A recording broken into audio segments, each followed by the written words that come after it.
तो हम सबसे पहले समझते हैं कि चर क्या कहलाती है। चर हम कहते किसे, ठीक है। तो वह राशि जिसका मान हम समय समय पर क्या करते हैं, बदलते रहते हैं, मतलब जिनका मान समय समय पर बदल जाता है। जैसे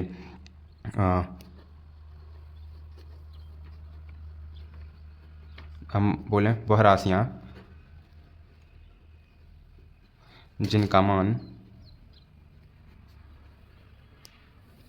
समय समय पर बदलता रहता है,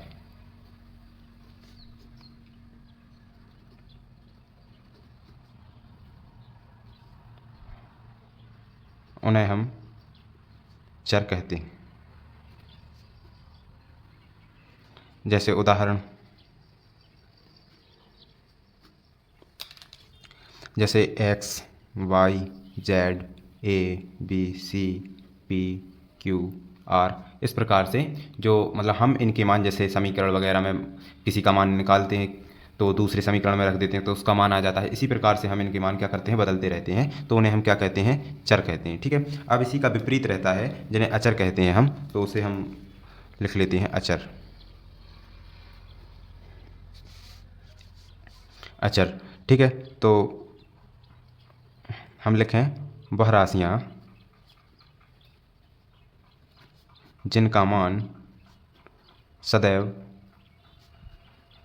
स्थिर रहता है, उसका मान एज इट इज़ वैसा ही रहेगा, किसी भी मतलब चाहे वो बहुपद हो, समीकरण हो, उसका मान नहीं बदलता, तो उसे हम क्या कह सकते हैं, अचर कह देते हैं। तो वो जैसे 1, 2, 3 और कोई भी इस प्रकार से गिनती, तो हम उसे क्या कह सकते हैं,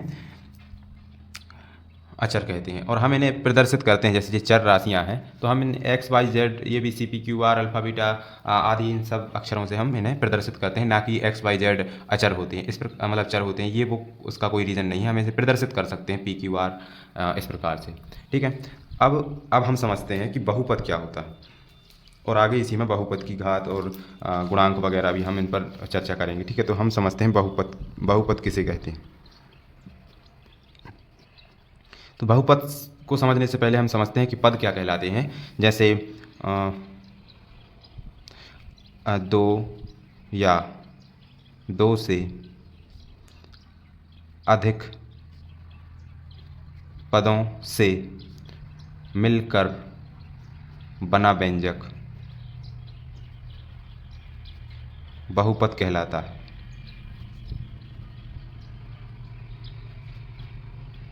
ठीक है, तो दो या दो से अधिक पदों से मिलकर बना व्यंजक क्या कहलाता है, बहुपद। जैसे उदाहरण के तौर पर हम ले लेते हैं, जैसे एक्स स्क्वायर प्लस 1, एक से अधिक पद, दो पद हैं, ठीक है। और जैसे X square plus Y square plus Z, ये भी एक बहुपद है क्योंकि इसके एक से अधिक पद हैं, है ना। और जैसे वाई की घात और ये 25 जेड, ये भी क्या है, एक बहुपद है, ठीक है। मतलब दो या दो से अधिक पदों से मिलकर बने व्यंजक को हम, और व्यंजक वही कहलाता है जो चर और अचर राशियों से मिलकर बने होते हैं, जैसे चर प्लस अचर, और ये कहलाता है व्यंजक, ठीक है। इस प्रकार से तो हम इन्हें क्या कह सकते हैं, ये जो है इन्हें हम बहुपद कह सकते हैं, ठीक है। और इसमें एक बात और रहती है कि बहुपद के प्रकार भी रहते हैं कि आ, कितने, जैसे रैखिक बहुपद हो गया, है ना, द्विघात बहुपद हो गया, त्रिघाती बहुपद हो गया, ठीक है। जैसे एक पद में बहुपद कौन सा कहलाएगा, हम वो समझते हैं।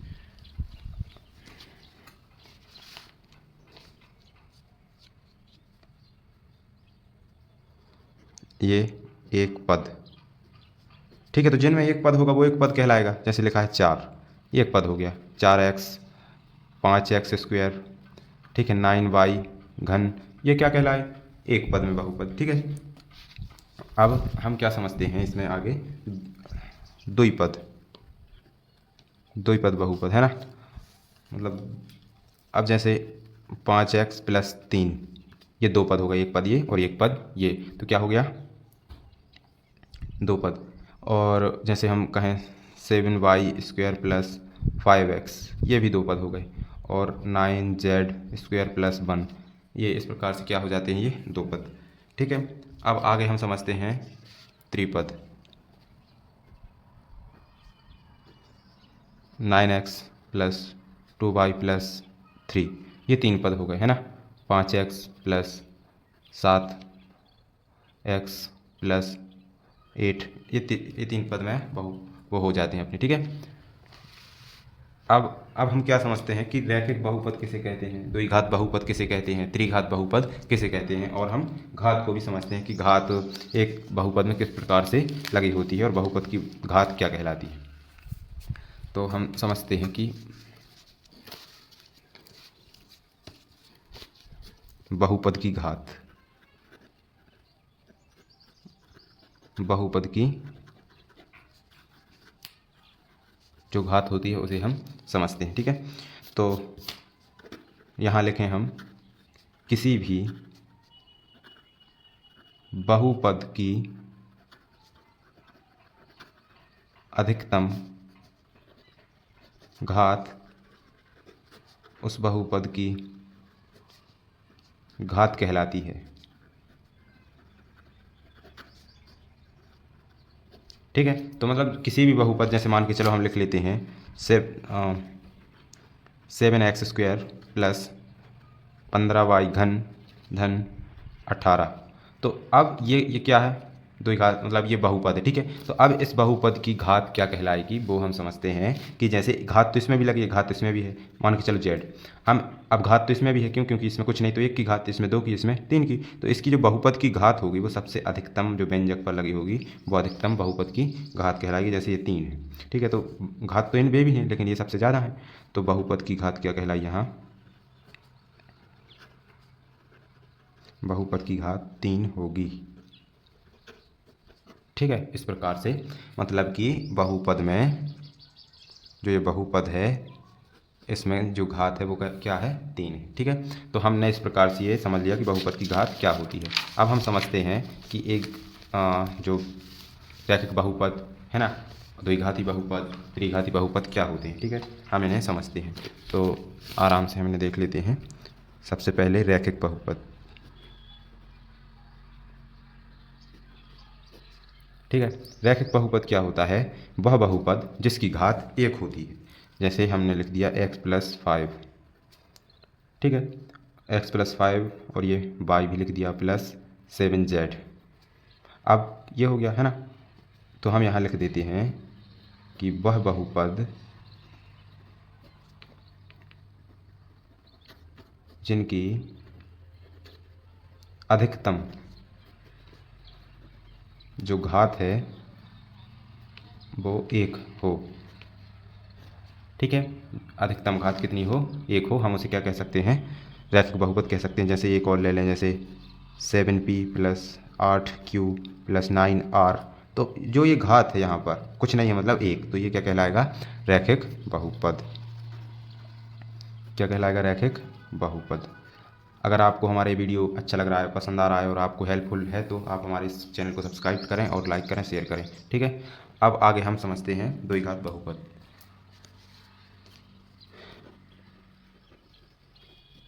द्विघात बहुपद, ठीक। अब इससे, इसके नाम से ही अपन को वो पता चल रहा है कि जिसमें 2 घातें हैं, ठीक है। तो हम यहाँ एक एग्जांपल लिख लें, जैसे लिखा है 2x² plus 7y plus 9z। हम यहाँ लिखें वह बहुपद, बहुपद तो होगा ही, है ना, वह बहुपद जिसकी अधिकतम ज़्यादा से ज़्यादा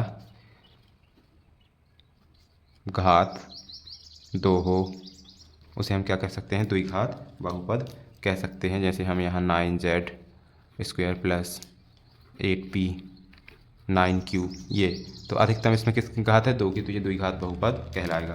अब आगे हम समझते हैं त्रिघाती बहुपद। त्रिघाती बहुपद क्या होता है, त्रिघात बहुपद, ठीक है। तो त्रिघात बहुपद क्या होता है, जैसे हम लिखें यहाँ 9x का घन धन 8y² धन z, ठीक। तो वह बहुपद जिसकी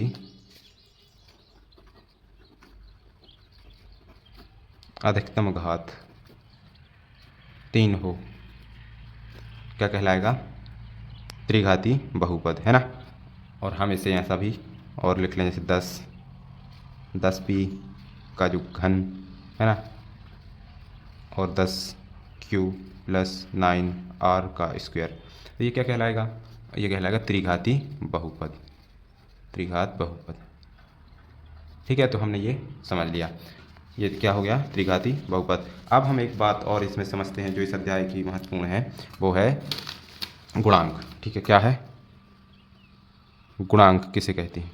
तो हम मतलब किसी भी मतलब बहुपद में किसी भी अचर जो राशि मतलब चर राशि का गुणा में लिखा हुआ अंक होता है वो गुणांक कहलाता है। ठीक है, अब जैसे हम एग्जांपल के थ्रू यहाँ समझते हैं, जैसे लिखा है 5x² प्लस 7y और 8z, ये लिखा हुआ है। ठीक है, तो अब आपसे मतलब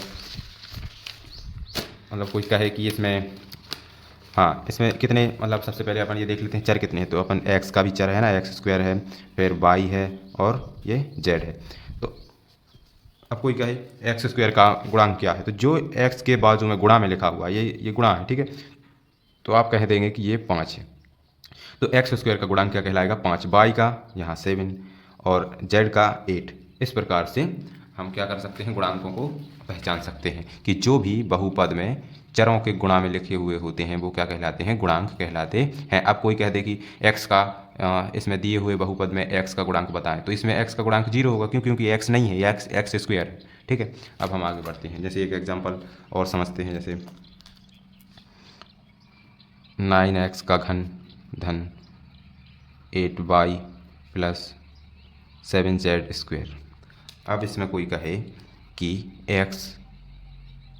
x² का गुणांक बताओ, तो x² का गुणांक इसमें कुछ नहीं है तो हम 0 लिख देंगे। x का जो घन है इसका गुणांक क्या है, तो अब साफ दिख रहा है कि 9 है। ठीक है, y का गुणांक, y² का गुणांक, तो y² नहीं है, हम y अकेला है तो y² का 0 हो जाएगा, है ना। अगर कोई कहेगा कि y का, तो अपन y 8 लिख देंगे। ठीक है, अगर कोई हमसे कहेगा कि z का गुणांक बताओ, तो z का गुणांक कुछ नहीं है क्योंकि z है ही नहीं। और अगर कोई z² का कहेगा तो हम 7 बोल देंगे। ठीक है, इस प्रकार से आप समझ पा रहे हैं। ठीक है, अब हम इसी के, अब हमने जो बेसिक था इसका उसको हम समझ चुके हैं। अब हम इसके उदाहरण पर आते हैं। ठीक है,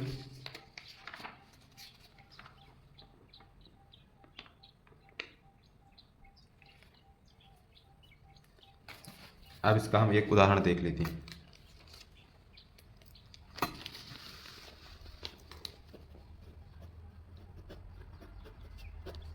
उदाहरण ये 1 है, इसका क्या दिया हुआ है, नीचे दिए गए बहुपद, देखिए हम आपको बता दें, ये है, नीचे दिए गए प्रत्येक बहुपद की घात ज्ञात कीजिए। मतलब हमें इन बहुपद की क्या करना है, घात ज्ञात करनी है कि इसकी घात क्या है। ठीक है, तो हम 1 बाय 1 इनको आसानी से सॉल्व करते हैं। सबसे पहला प्रश्न है x⁵ माइनस x⁴ प्लस 3, ये हमें दिया गया है और हमें इसकी घात बताने के लिए कहा है। ठीक है, तो हम आसानी से अभी हमने समझा है कि जो बहुपद की सबसे ज़्यादा घात होती है वो उसकी घात कहलाती है। तो इसमें क्या है, सबसे ज़्यादा 5 है, तो लिख देंगे अतः दिए गए बहुपद में चर की जो अधिकतम घात है 5 है, इसलिए बहुपद की घात 5 होगी। इतना हम लिख देते हैं। ठीक है, तो ये हमारा आंसर हो जाएगा। अब इसी का जो दूसरा प्रश्न है हम उसे देख लेंगे। क्या कह रहा है, 2 minus Y square 2 minus Y square minus Y cube plus 2y to the power 8। अब सबसे ज़्यादा इसमें जो घात है वो साफ दिख रही है, 8 है। ठीक है, तो लिख देंगे बहुपद की अधिकतम जो घात है 8 है। तीसरा प्रश्न, ओनली उन्होंने 2 दे रखा है, ठीक है। तो हम इसमें क्या लिख सकते हैं कि यहाँ केवल एक पद है 2, जिसे 2x² के रूप में लिख सकते हैं। x का घातांक 0 है, मतलब देखिए हम इसे ऐसा लिख सकते हैं 2x⁴, ठीक है। अब x की पावर कितनी है 0, तो हमें यहाँ लिख सकते हैं कि बहुपद की घात 0 है, ठीक है। इस प्रकार से हमने ये उदाहरण समझ लिया है। अब हम एग्जाम्पल मतलब एक्सरसाइज 2.1 पर आते हैं, ठीक है। अब हम समझते हैं एक्सरसाइज 2.1।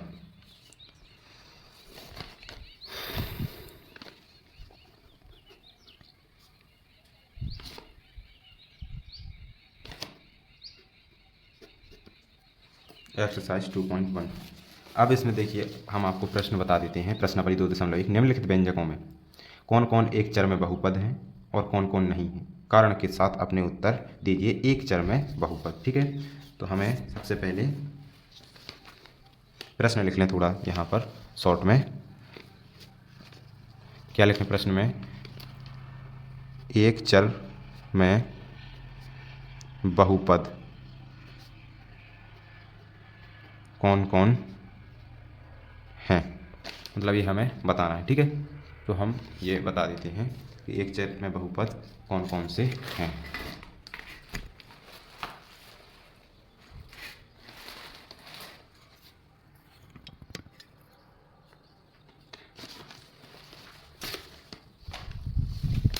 चलिए अब क्वेश्चन लिखते हैं। 4x² - 3x + 7, ये फर्स्ट है। हमें कारण भी बताना है। देखिए अब इसमें एक चर का बहुपद क्या कहलाता है, जिसमें एक ही चर हो, मतलब एक चर कितने भी बार हो लेकिन एक ही चर हो, ठीक है। तो यहाँ एक और x और x ही है, ठीक है। हम लिख सकते हैं अतः 4x² - 3x + 7 एक चर में बहुपद है, ठीक है, क्योंकि इसमें एक ही चर है, ठीक है, जो कि x अकेला है। अब हम जो प्रश्न दूसरा है उसे हम लिख लेंगे इसी का y² + 2, ठीक है। तो अब हम इसे भी अपन सॉल्व कर लेते हैं कि अब यहाँ पर क्या है, एक ही चर है, तो हम इसको भी क्या कर देंगे कि ये भी अतः एक ही चर होने के कारण यह बहुपद क्या है, एक चर में बहुपद है।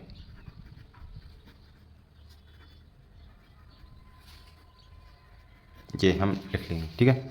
अब आते हैं तीसरे नंबर पर।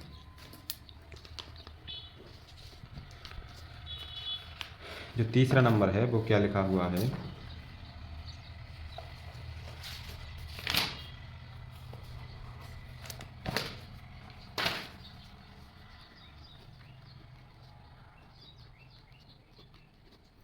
अब देखो यहाँ पर क्या है, देखो जो ये चर की घात लगी हुई है ये पूर्ण संख्या नहीं है, क्योंकि हम इसे ऐसा लिख सकते हैं t⁴ 1/2 + t और ये 2 के ऊपर करणी, ये लिखा हुआ है ना। तो यहाँ पर जो चर की घात है वो पूर्ण संख्या नहीं है, जैसे मान के चलो 1 2 3। इस प्रकार से क्या होता है कि जब चर की घात पूर्ण संख्या होती है तभी वो बहुपद एक चर में बहुपद कहलाता है। तो अतः हम कह सकते हैं कि जो चर की घात पूर्ण संख्या ना होने के कारण यह बहुपद नहीं है, ठीक है। हम ऐसा लिख देंगे।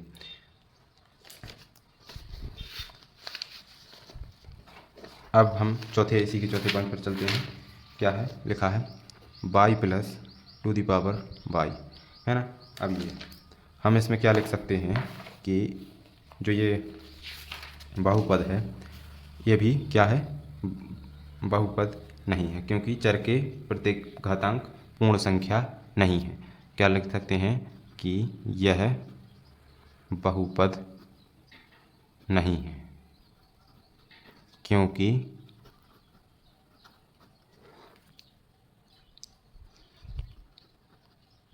जो चर की घातांक है वो पूर्ण संख्या नहीं। ठीक है, ऐसा हम लिख देते हैं। अब चलते हैं आगे के प्रश्नों की तरफ, जो कि इस प्रकार है। देखिए, 5th क्वेश्चन है। क्या दिया हुआ है? x to the power 10 plus y to the power 3 plus t to the power 50, है ना। तो हम क्या कह सकते हैं कि चर में बहुपद कौन कौन से? तो ये 3 चर में बहुपद है। कितने चर में? 3 चर में बहुपद है। बस इतना ही लिखना है वहाँ की। ये 3 चर हैं, एक्स वाई जेड, ये 3 अलग अलग चर होने के कारण ये 3 चर में बहुपद है। अब देखिए, यहाँ पर प्रश्न क्रमांक दूसरा है, हम आपको बता दें, ये दिख रहा होगा। ये निम्नलिखित में से प्रत्येक में एक्स स्क्वायर का गुणांक बताइए। तो हमें एक्स स्क्वायर का गुणांक बताना है, जो हमने अभी समझा था कि गुणांक होता क्या है। तो अब उन्होंने साफ कह दिया है कि उसमें एक्स स्क्वायर का वस्तु बताना है। ठीक है, तो हम एक्स स्क्वायर का गुणांक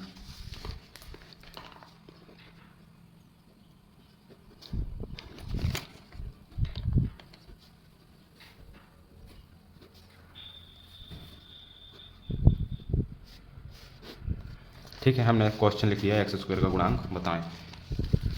चलिए, अब हम क्या करते हैं कि प्रश्न लिख लेंगे कि प्रश्न में क्या दे रखा है। ठीक है, 2 plus X square, blue pen से ही करते हैं। क्या लिखा है? 2x, यहाँ पर only 2 plus X square plus x. ये कौन सा सवाल है? पहला। ठीक है, हाँ, ये दे रखा है। ठीक है, अब इसमें हमें एक्स स्क्वायर का गुणांक बताना है।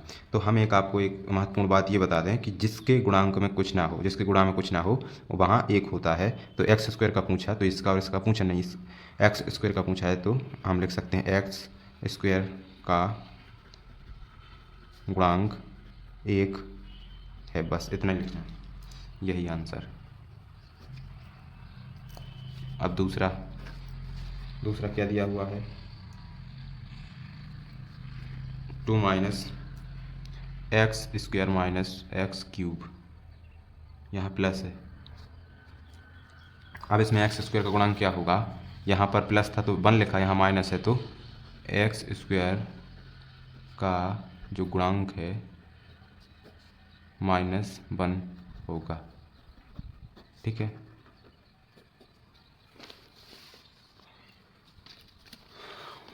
थ्री, और यहाँ है π/2 एक्स स्क्वायर प्लस एक्स। यहाँ एक्स स्क्वायर का गुणांक है, एक्स स्क्वायर का गुणांक π/2 होगा। ठीक है, हम इस प्रकार से समझ लेते हैं। बाकी एक है जो हम आपको होमवर्क में दे देते हैं, √2x - 1। ये आपको होमवर्क से